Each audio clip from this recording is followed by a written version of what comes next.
And in a quick logic chain threading from geography to population patterns to transport needs to debt markets, you now understand how Mexico's regular bouts of debt crisis are both endemic and inevitable. And then there is its government. Meaningful central authority has a prerequisite: the ability to reach all portions of the territory. Not only is that far from a given in Mexico, but much of what transport infrastructure exists is beholden to the needs of the oligarchs. Its use is not automatically available to the government. Making matters worse, the oligarchs have tended to develop the most useful patches of land. In Mexico's too dry mountainous north or its too wet mountainous south, there is little of economic interest and thus little oligarch activity and little infrastructure. Upwards of half of Mexican territory, concentrated in the far north and far south, exists in a sort of Hobbesian limbo, where anyone who wishes to exert sufficient resources can make his will a temporary reality. Mexico's borderlands are zones so lightly populated that local authorities cannot police them, and they have so little infrastructure that national authorities cannot reach them on a meaningful timescale. Even in periods of plenty, these areas will always be insufficiently patrolled, and so will always be smuggling zones, and can never be secured in the way that Americans define the term. In essence, Mexico lacks the geographic characteristics to be a successful state. Geography condemns it to be home to a poor, drastically unequal, underdeveloped society riven by regional and class-based cleavages that no degree of local investment or understanding can ever heal. The only other significant country in the world that was dealt as bad a geographic hand as Mexico is perhaps Afghanistan. If not for a few lucky oil discoveries around 1900, Mexico would have likely faded into oblivion long ago. But as wretched as Mexico seems from time to time, no serious observer would say that it is even remotely as bad as Afghanistan. The reason for that is quite simple. It is next to the United States, the global consuming superpower. Somewhat ironically, Mexico's weakness has become the key factor in ensuring its success.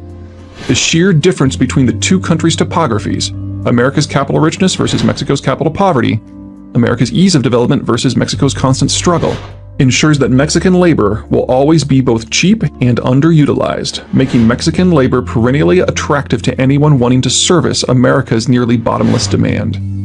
In that differential lies the core of Mexico's economic success. In the next couple of decades, a shift of circumstances will turn Mexico from the United States' extremely junior partner to something significantly more. 4 factors are at work. 1. Chinese labor costs have skyrocketed.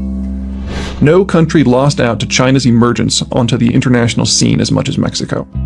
Prior to China's joining the WTO in 2001, Mexico was the primary source of textiles and low-end manufactured goods to the United States. Despite China's many internal weaknesses, its ability to subsidize its inputs and outputs and marry them to low-cost labor in an environment of centralized political control allowed it to undercut countries like Mexico that relied on mid-cost labor and proximity. But those days are over.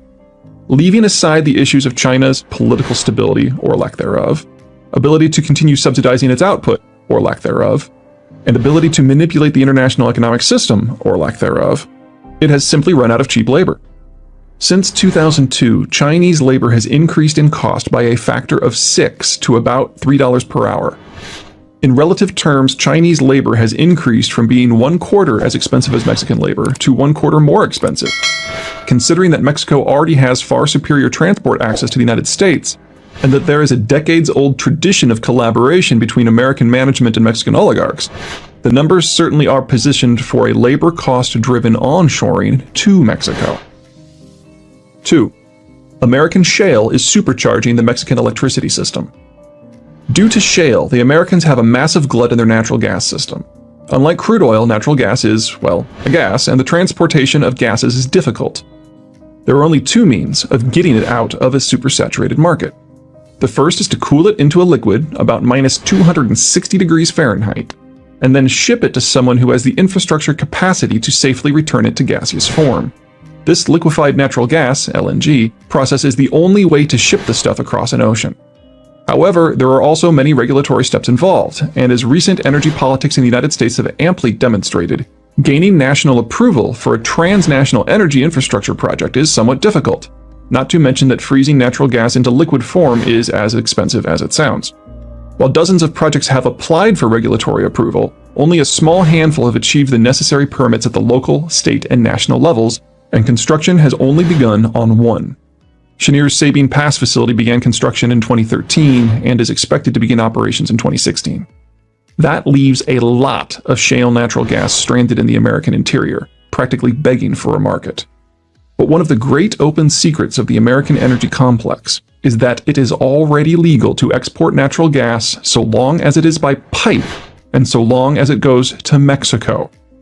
As of the beginning of the shale boom, there were already 9 natural gas pipelines crossing the border, supplying Mexico with nearly 1/4 of its natural gas needs, about 1 billion cubic feet per day, BCFD. Since the shale boom, however, work has begun on 3 major corridors as well as expansions throughout the export system in order to marry the ultra-cheap American natural gas to the Mexican power network and labor market. Exports doubled to 2 BCFD between 2010 and 2013, but the real growth will come in 2016. At that point, several new trunk lines will begin operation, allowing the export of U.S. energy to heretofore unreached Mexican regions up to and including the Mexico City core. Mexican imports from the United States are expected to hit 10 times their 2010 levels. Nearly all of that natural gas is planned to be used for electricity generation. Chinese competition aside, the biggest hurdle that has faced Mexican industry in recent years is reliable power supplies. The surge in shale gas into Mexico has already greatly mitigated that problem, and within a very few short years, Mexico's chronic rolling power outages will be a thing of the past.